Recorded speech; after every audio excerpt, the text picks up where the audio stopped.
ilaalina je'ee nama dhorku farra islaamaa ja'amee fudhatama.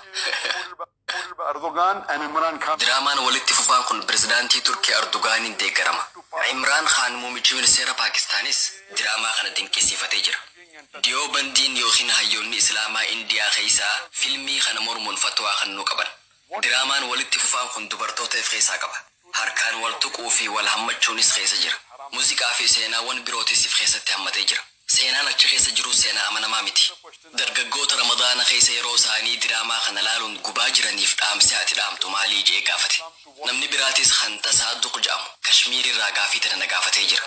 Islaamummaa keessatti diraamaa walitti fufaa Ertugrul jedhamu laaluun hayyamamaadha.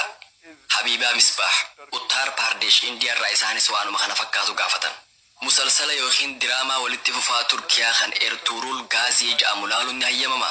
Gaafuma tana ammaas Faisal Kurshidiin Paakistaan irraa na gaafate. Islaamummaan diraamaa fi filmiiwwan ilaaluu irratti maal ja'a? Gaafiin tiyya qajeelatti diraamaa Turkiyaa kan Ertugrul jedhamu kan ol aantummaa islaamummaan bara waraana masqalaa keessatti goonfate calaqqisuu irratti xiyyeeffatee ja'a. Gaafileen kumaantamaan lakkaa'aman hordoftoota kumaantamaan lakkaa'aman irraa nu dhaqqabee jira. San keessaa gaafiin 100 waa'ee diraamaa Ertugrul kana. An deebisaa isiniif hin kenna. Garuu deebisaa tiyya waa'ee diraamaa Ertugrul qofa irratti rarraasina. Jalqaba irratti waan takka isinitti haa himu. An miidiyaarra yeroo dheertuuf hin ture. Diraamaan filmiin hundinuu 99.9 ta'an ulaagaa halaalummaa kan guutanii miti. Gariin haraama xiqqoo of keessaa qaban, gariin haraama guddaa of keessaa qaban. Filmiin hundi rakkoo qaba. Gariin waan haraamaa hedduu qaba. Gariin waan muraasa qaba. Gariin badii gurguddoo of keessaa qaba. Gariin badii xixiqqoo of keessaa qaba. Diraamaa Ertugrul jedhu wal qabatee waa'ee diraamaa kanaa awwaaniin gadi fageenyaan qoradheen qabu. Kanaafuu waa'ee Ertugrul irraa waa hunda dubbachuu hin danda'u. Gabaasota garagaraa dubbiseetiin jira. Artikiloota garagaraatis kan diraamaan Ertugrul filmiiwwan walitti fufaa ta'an keessaa akka addunyaatti isa irra gaariidha jedhuun dubbise. YouTube qofa irratti osoo hin taane diraamaan kun akka addunyaatti rikardii Hooliwudis cabsee jira. Egaa waan kanneen dubbiseen boodaan waa'ee diraamaa walitti fufaa Ertugrul kana beekuu danda'e. Filmiin kun Turkiyaatti hojjetame. Akkaanan dubbiseetti kutaawwan 157 qaba. Kutaawwan hundi sa'a 2 fi daqiiqaa 15 dheeratan. Gariin bakka 3tti qoodama. Walumaa galatti kutaawwan 157 qaba. Diraamaan walitti fufaan kun afaanota garagaraatiin hiikamee jira. Urduu, Ingilishii fi afaanota hedduutti hiikame. Netflix irrattis bahutti jira. Akkaan artikilii irraa dubbisee hubadhetti filmiin kun guutumaan guututti islaamummaa keessatti hayyamamaadha jechuun hin danda'amu. Sababni isaatis aktaroota dubartiidhaa kan hijaaba hin uffanne hedduutu jira. Kanaafuu 100% halaala ta'uu hin danda'u. Muuziqaanis keessa jira. Kunis islaamummaa keessatti haraama. Akkuma namni gaafate jeetti iddoon wal hammatanis ni jira. Ta'ullee diraamaan kun akka diraamota kaawwaniitii miti. Akka diraamaa Hooliwudii fi Booliwudii iddoon wal dhungataa zinaa itti dalagan keessatti hin argamu. Harka wal fuudhuu fi wal hammachuun garuu ni jira. Kanaafuu akka filmiiwwan Hooliwudii fi Booliwudii haraama gurguddaa saniif keessaan qabu. Garuu dubartoonni hijaaban uffanne keessa ni jiran. Muuziqaan keessa ni jira. Wantoonni aqiidaa islaamaa faalleessan muraasnis keessa ni jiran. Wantoonni faallaa tawxiidaa ta'an keessa ni jiran. Guutumaan guutuutti filmiin kun filmii islaamaati jechuun dandeenya. Kanaafuu namni filmii kana laaluun islaamummaa keessatti hayyamamaadha jedhee fatwaa isiniif kennuun jiraatu. Haa ta'u malee awwaan kanarratti waan dabalataa jechuun barbaada. Wanni nuti beekuu qabnu ammaan tana addunyaa haraamiin guutamte keessa jiraataa jirra. Namoonni amma dura filmii laaluu hin aadeeffatin filmii kana laalina. Filmii kana laaluun isiniif haraama. Wanniin ani isiniif dhaamu Qur'aana qaraa, saniin rabbitti dhihaadhaa, hadiisa dubbisaa rabbitti dhihaadhaa, siiraa dubbisaa. Innillee rabbitti isin dhiheessa.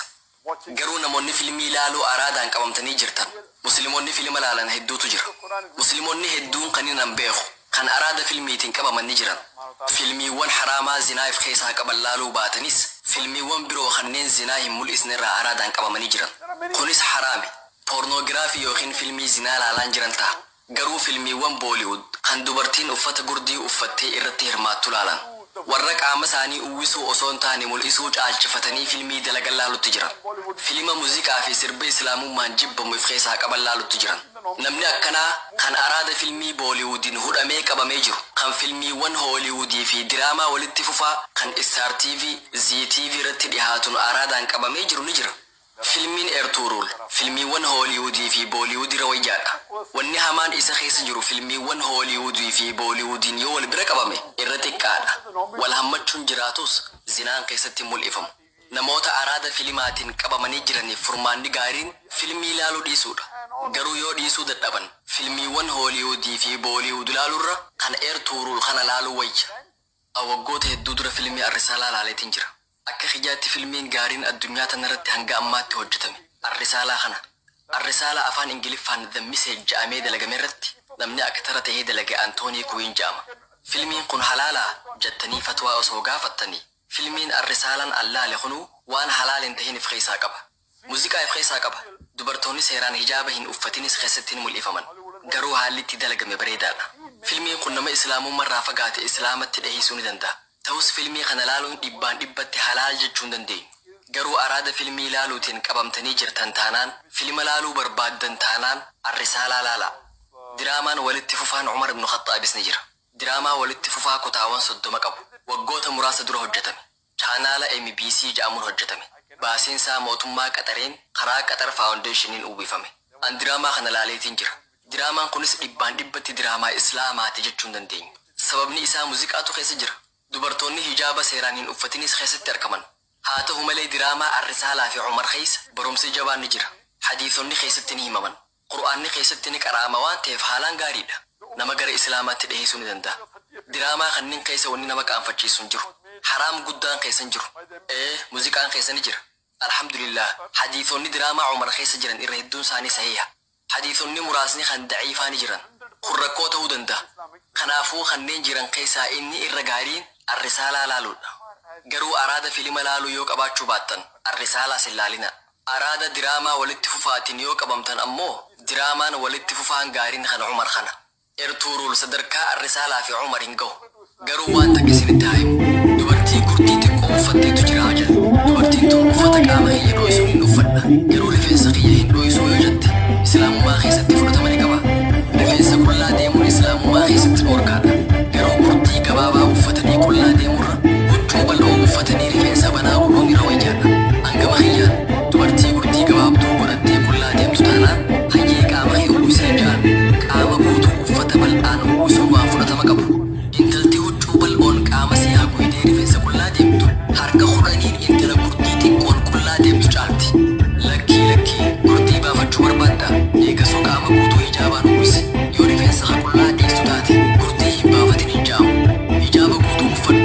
Yoo hin taane gurduma teetiin itti fufi jechuun deebisaa doofaati. An hayyee gurtii uffatuu dhiisi. Qamisa qaama kee guutuu dho'isu uffadhuun ja'an. Gurtii qofa uffatanii harmaa fi laphee mul'ifataa karaarra deemurra qamisa bal'aa uffatanii rifeensa qullaa deemu tura wayyaadha.